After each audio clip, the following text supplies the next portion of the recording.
Mesdames et messieurs, je suis très honorée d'ouvrir cette 4e édition du Sommet du bien commun. Je remercie toutes celles et tous ceux qui ont œuvré à l'organisation, en particulier les équipes de TSE, Challenge et les Échos Le Parisien. On mesure traditionnellement le succès d'une série à sa capacité à durer dans le temps, à se renouveler, en relevant le défi de garder l'énergie et l'originalité du début. Alors que s'ouvre son 4e chapitre à Paris pour la première fois, le Sommet du bien commun a fait preuve de son utilité et n'a rien perdu de son souffle. L'ambition de départ est toujours là. D'abord, réunir des entreprises dont l'engagement face à la transition écologique est de plus en plus déterminant et des chercheurs, observateurs avisés des transformations en cours. Ensuite, ouvrir un espace de dialogue entre idées et mise en pratique, car l'économie est d'abord une science du réel et du concret dans notre époque en transition où le changement doit venir aussi bien de la puissance publique que des entreprises et des individus. Tout arbitrage, tout comportement est économique. Et enfin, incarner en somme l'économie utile, tournée vers l'action et vers le bien commun. Ce dialogue entre idées et mise en pratique a un sens particulier pour moi et pour quelques autres ici présents. Par notre parcours professionnel, nous avons navigué d'une rive à l'autre, de celle de l'enseignement, de la recherche à celle de l'action publique, de l'entreprise ou inversement. L'économie, je l'ai étudiée, puis je l'ai enseignée. Je la pratique aujourd'hui désormais plus de 20 ans en tant que directrice générale de SNCF Gare et Connexions sur l'équilibre entre besoins de mobilité et enjeux de sobriété, entre ouverture du marché et mission d'utilité publique. Et comme directrice générale du groupe SNCF, directrice générale adjointe du groupe SNCF en charge de la transformation et du numérique, pour adapter nos modèles de gouvernance, nos outils et nos manières de travailler au monde d'aujourd'hui et au monde de demain. Mon histoire académique nourrit au quotidien mon activité de dirigeante. Les 3000 gares, je les vois comme autant de lieux d'expérimentation de la théorie économique. Lorsque vous entrez dans une gare, le parcours que vous y faites, l'usage que vous en faites, jusqu'à ce que vous montiez dans le train, c'est de l'économie du comportement si chère à Ingela Alger. Quand vous pensez cette fois la gare comme une infrastructure dont le développement s'inscrit dans celui du réseau ferroviaire français, nous entrons dans l'économie industrielle chère à Emmanuel Auriol et Jean Tirole. Enfin, lorsque nous concevons nos gares comme des lieux de production d'énergie renouvelable ou comme des réponses aux inégalités territoriales dans un contexte global de transition, je pense aux recherches de Christian Gaulier et à un de mes livres de chevet préférés, Le climat après la fin du mois. Économiste j'étais, économiste je reste. Il m'était cher de garder ce lien entre l'action et les idées, et je remercie l'École d'économie de Toulouse qui m'a fait l'honneur de me proposer de présider son conseil d'administration il y a tout juste un an. 2023 a été une année particulièrement marquante pour TSE qui a pris le statut de grand établissement en s'appuyant sur un triptyque fondamental, recherche, formation, partage. Un travail considérable de transformation et de structuration a été mené avec le souci constant de chercher l'excellence académique et la meilleure formation des économistes de demain dans la droite ligne du projet fondateur de Jean-Jacques Lafon. Cette émancipation académique, monsieur le doyen de la formation, cher François Poinas, offre une multitude d'opportunités qui préparent l'avenir de l'école et je tiens à remercier ici chaleureusement toute la communauté TSE qui porte haut les valeurs du bien commun. Oui, l'économie est un outil puissant au service du bien commun. Derrière les concepts et les théories, elle donne des grilles de lecture qui permettent de décrypter le réel et d'agir à partir des comportements individuels et collectifs. Je ne développerai pas sur la question des mobilités car il sera abordé tout au long de ces 2 journées. Je rappellerai seulement que la manière dont nous nous déplaçons et dont nous nous déplacerons demain est au cœur du sujet qui nous réunit ici, trouver le juste équilibre, en particulier économique, pour définir un avenir soutenable. L'équilibre, c'est tout l'enjeu de la question qui nous est posée par le thème de cette année, qui va payer? Il sera bien sûr question de finances, d'investissement, de dette publique comme privée, de croissance, d'inflation, de toutes ces notions classiques de l'économie indispensables. Il nous faut trouver de nouvelles ressources financières, une vision de long terme pour la transition écologique et nous écouterons attentivement Jean Pisani-Ferry. L'économie n'est cependant pas qu'une affaire de chiffres. Envisager les crises et les réponses que l'économie peut y apporter, c'est traiter tout autant l'impact économique de l'action que les conséquences sociales, humaines et environnementales de l'inaction. Robert Calgagno, que je remercie d'ouvrir avec moi ces 2 journées, n'a de cesse de rappeler qu'il faudrait investir 7 fois plus qu'actuellement dans la préservation des océans si nous voulons leur laisser la chance, de nous laisser une chance, collectivement, d'avoir un futur vivable. Nous devons tous avoir conscience de notre responsabilité. La SNCF intervient à la croisée de plusieurs secteurs, dont les transports, la construction. Nous sommes une entreprise de mobilité des personnes, mais aussi des marchandises. Le marché a fortement évolué ces dernières années avec une augmentation de la demande. Nos clients sont variés, des voyageurs, des entreprises, mais aussi les régions. La transformation est donc une condition de réussite pour être à la hauteur de leurs attentes et relever le défi de la décarbonation de la mobilité. Lorsque nous pensons notre responsabilité face au changement climatique, nous le faisons donc en liant tous nos métiers dans une approche globale de la construction des gares au fret ferroviaire, de l'aménagement du territoire au service pour les voyageurs, car ce n'est qu'ainsi que nous pouvons obtenir la confiance de nos concitoyens et de l'ensemble des clients. L'édition précédente du sommet avait d'ailleurs traité abondamment la question de la confiance entre citoyens, entre ces derniers et l'État, et entre les États. Il en sera de nouveau question demain matin. Sans confiance, pas de capacité collective à accepter les changements qui s'imposent face à la crise climatique, mais également face au contexte économique et géopolitique mondial. La confiance, elle est à la fois individuelle et collective. Il en est de même du coût de l'action comme de l'inaction.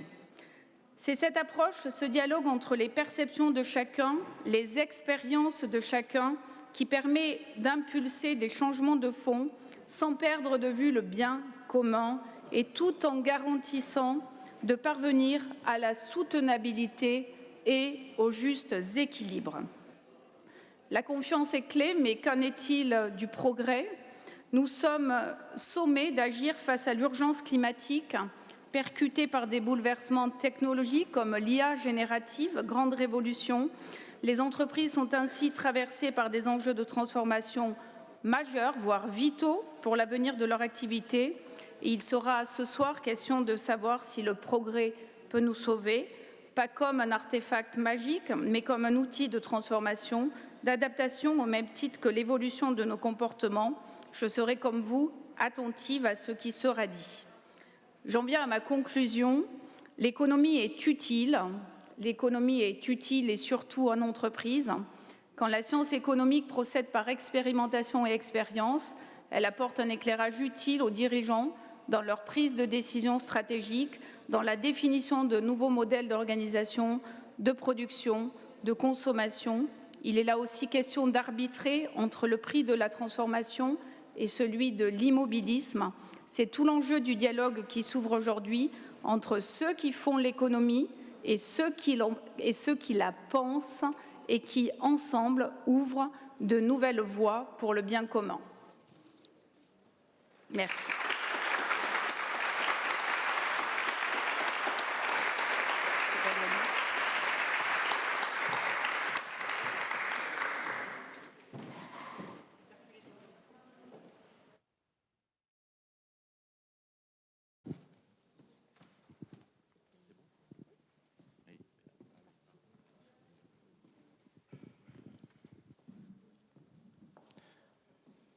Mesdames et messieurs, chers amis que je vois dans la salle, chère Madame Dolvec, cher Monsieur Beaufils et chers amis d'une façon générale, je suis Robert Calcagno, le directeur général de l'Institut océanographique qui pilote notamment cette maison de l'océan dans laquelle je suis particulièrement heureux de vous accueillir aujourd'hui. Heureux d'accueillir cette nouvelle édition du sommet Common Goods et le financement, les biens communs et le financement, mais aussi et peut-être surtout heureux de la qualité des organisateurs, des conférenciers et aussi, et peut-être surtout, de l'auditoire. Je suis très heureux d'être avec vous aujourd'hui. Je suis aussi heureux d'être parmi vous étant donné le sujet, puisque, je vous l'ai indiqué, je m'occupe de l'océan et l'océan est un bien commun. C'est même un bien commun très important puisqu'il recouvre 71% de la planète. Alors certains économistes et spécialistes dans la salle pourront critiquer mon point de vue et ma conviction que l'océan est un bien commun et je serai heureux d'échanger et de discuter avec lui. Oui, pour moi, c'est effectivement un bien commun, 71% de la surface de la planète, mais aussi la particularité que l'océan n'est pas divisé en une série de parcelles privées comme les surfaces terrestres et que finalement cet océan fait largement partie du domaine public. On peut même aller un petit peu au-delà puisque une grande partie de l'océan, en fait près des 2/3, n'est sous aucune juridiction nationale, c'est-à-dire qu'aucune nation, aucun pays ne contrôle les 2/3 de l'océan. Alors quand vous prenez les 2/3 de 71%, ça fait que la moitié de notre planète, en fait, n'appartient à aucun privé et n'est sous le contrôle d'aucun État. C'est sous le contrôle de l'humanité ou, disons, de la galaxie des Nations Unies. Pour moi, ça correspond assez bien à la notion de bien public, et c'est un bien public précieux, parce que c'est un bien public qui est très utile, très important à l'humanité. Bien entendu, il nous fournit des ressources, vous pensez sans doute aux poissons, mais à l'énergie, aux minerais, ils sont bien plus nombreux, mais aussi, et un peu malheureusement, l'humanité considère souvent l'océan comme un réceptacle à pollution, réceptacle à dioxyde de carbone, amortisseur du changement climatique et réceptacle de trop nombreuses pollutions. Il est donc important que nous connaissions et que nous protégions mieux l'océan. Je suis heureux de prononcer ces paroles dans cet amphithéâtre donc, qui appartient à la Maison de l'Océan, fait partie de l'Institut océanographique Fondation Albert Ier, prince de Monaco. Donc le prince Albert Ier a régné sur la principauté de Monaco à la fin du 19e siècle, début du 20e. C'était l'arrière-arrière-grand-père de son Altesse Sérénissime, le prince Albert II, le souverain actuel. Et c'est quelqu'un qui a été très impliqué dans la science de l'océanographie, dans l'exploration, dans la découverte des mers. Il nous a laissé une mission simple et qui est toujours la même depuis maintenant plus de 115 ans, qui est de connaître, aimer et protéger l'océan, ce que nous faisons aujourd'hui. Alors, je vous tiens ces propos aujourd'hui, ils sont finalement, et je m'en réjouis, assez banal. Mon discours est assez banal et c'est bien parce que lorsque je tenais ce discours il y a une quinzaine d'années, on me regardait de façon un petit peu sceptique en disant « Tiens, l'océan c'est important, c'est très grand, c'est très loin, ça ne sert pas à grand-chose ». Je crois qu'aujourd'hui, la prise de conscience sur l'importance de l'océan, bien commun de l'humanité, a largement progressé, notamment grâce à la sensibilisation que nous avons pu faire, mais en partenariat avec, par exemple, la SNCF Gare et Connexion, qui est un partenaire et qui nous aide à monter des expositions sur les quais des stations pour sensibiliser les personnes. Mais au-delà de la sensibilisation du public, grâce notamment aux médias, nous avons beaucoup sensibilisé les politiques, les chefs d'État, et c'est vrai que la personnalité de chef d'État du prince Albert II, mon président d'honneur, nous ouvre beaucoup de portes. Et aujourd'hui, lorsque je fais un bilan des dernières années, je constate que la diplomatie de l'océan a fait, et je m'en réjouis, de grands progrès. Je citerai 3 exemples. La COP 15 de la Convention sur la diversité biologique. La biodiversité est aussi un bien commun, on pourra en parler dans le courant de la journée. Cette COP 15 Kunming-Montréal qui s'est conclue à Montréal il y a à peu près 1 an et demi, a conclu sur l'objectif de protéger 30% des surfaces. Et c'était un objectif qui était acquis pour la Terre, des surfaces terrestres, des surfaces de lacs, mais aussi, et c'est nouveau, des surfaces de l'océan. Donc on a cet objectif 30-30 qui maintenant est valable pour l'océan. Deuxième grand succès diplomatique, je vous indiquais que 2/3 de l'océan, en fait, n'étaient sous le contrôle d'aucune nation. Comment piloter cette moitié de la surface de la Terre ? Comment contrôler, comment réguler cet océan, comment faire en sorte que la pêche ne soit pas une course au premier qui va pêcher le dernier poisson. Finalement, il y a un accord qui a été signé en septembre dernier à New York, à l'Assemblée générale des Nations unies, qui doit encore être ratifié par 60 pays, mais ça commence. Monaco, la principauté de Monaco a été le premier pays européen à le ratifier, mais on progresse. Et cet accord dit BBNJ, Beyond National Jurisdiction, au-delà des juridictions nationales, amène une possibilité de réguler, de protéger la haute mer. Un autre projet. Vous allez me dire, dans le contexte actuel, guerre en Ukraine, la guerre Israël-Hamas, on ne va pas plus pouvoir avancer. Ce n'est pas vrai.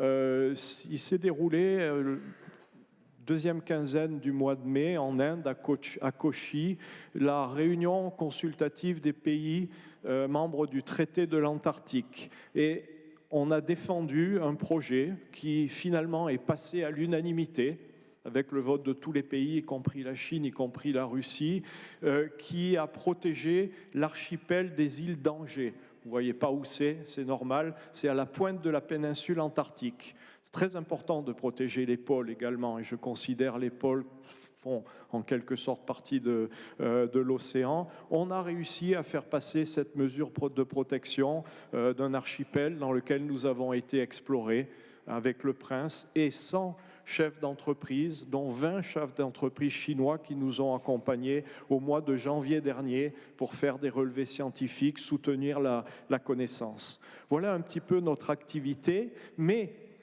ceci n'est pas suffisant. Madame Dolvec l'a dit tout à l'heure, les États, les ONG, la philanthropie, les scientifiques, les universitaires ne sont pas suffisants et il nous faut mobiliser l'économie, mobiliser les entreprises. C'est la raison pour laquelle je suis particulièrement heureux aujourd'hui de vous parler. Je crois que dans l'auditoire, une majorité d'entre vous fait partie du monde de l'entreprise, fait partie du monde de l'économie et c'est à vous que je m'adresse. On doit aujourd'hui mobiliser ce monde de l'entreprise et de l'économie. On a indiqué quelques chiffres. Je voudrais vous indiquer que l'économie liée à la mer n'est pas rien. 1 500 milliards de dollars par an en 2010, qui augmente progressivement à 3 000 milliards en 2030, selon des projections de l'OCDE. Donc vous voyez qu'on ne parle pas de rien. Cette économie liée à la mer, on doit apprendre à la faire de façon plus durable, moins polluante. J'y reviendrai. Et il y a un second facteur qui est l'économie que je qualifie d'économie bleue. Une économie qui est véritablement régénératrice pour l'océan et donc pour notre planète. C'est en quelque sorte l'économie qui contribue à l'objectif du développement durable numéro 14 des Nations Unies, protéger l'océan et ce qu'il y a en dessous de la surface de la mer. C'est pour cette économie bleue que nous citions tout à l'heure que jusqu'à aujourd'hui, on investit à peu près, c'est pas rien, 25 milliards d'euros par an. Mais c'est tout petit. En fait, nos projections montrent qu'il faudrait investir 175 milliards d'euros par an, soit 7 fois plus, pour avoir un impact considérable. C'est dans cette direction que nous devons travailler, tous ensemble, même vous qui n'êtes sans doute pas liés à des entreprises liées à la mer, vous avez des liens. Donc aidez-nous à développer la création d'aires marines protégées, les réflexions, le développement de moteurs, de carburants moins polluants, ou par exemple la culture des algues. Nous en sommes restés avec l'océan au néolithique. L'homme que nous sommes, les femmes et les hommes que nous sommes encore des chasseurs-cueilleurs de l'océan. On va pêcher ou alors on ramasse on va faire de l'élevage avec l'aquaculture. Il nous faut apprendre à cultiver les algues comme c'est développé il y a 12 000 ans de cela, l'agriculture. J'accélère un petit peu pour vous dire qu'il n'y a pas de solution magique et qu'il nous faut avancer. Voilà, un seul et dernier message pour vous donner la parole. Il faut vraiment protéger et respecter l'océan. Si je peux vous convaincre un tout petit peu de cela, j'ai fait mon travail. Merci beaucoup, Vincent.